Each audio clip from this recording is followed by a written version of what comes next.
Friday, everyone. I'm Ann Birchard. I'm an independent Stampin' Up! Demonstrator, and I like to create crafting connections one card at a time. Today's card is using the Host stamp set, Calm and Quiet. With a qualifying order, you can get this stamp set for free. Now, I've already stamped in Memento black ink and started coloring because I didn't want to bore you that much. Sit back, relax, and as always, all the supplies I've used are in the description box below. Let's make a card. Or I should say, continue making a card. For the chair, I used crumb cake, light and dark. For the deck, or the dock rather, I used one of the new in colors, pecan pie. And when I do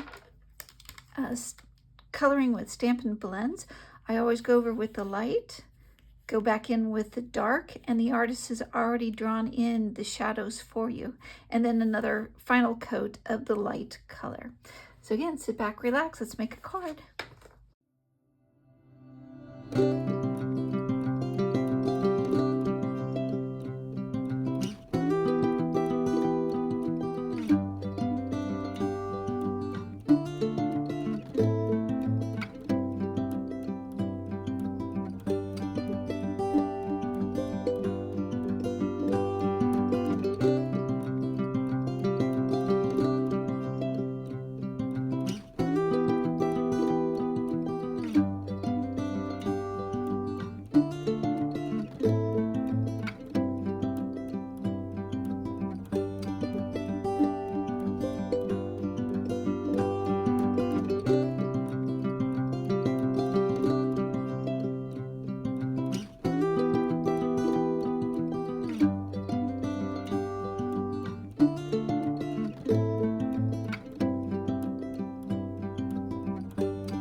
All right, I hope you stayed with me till the end. I did simple coloring. I'm not the best, but I enjoy it. And for those of you who are talented in watercoloring, this would be a perfect scene for that. Well, thank you so much for watching. Don't forget to hit like, share, and subscribe. And we'll see you next week. Bye.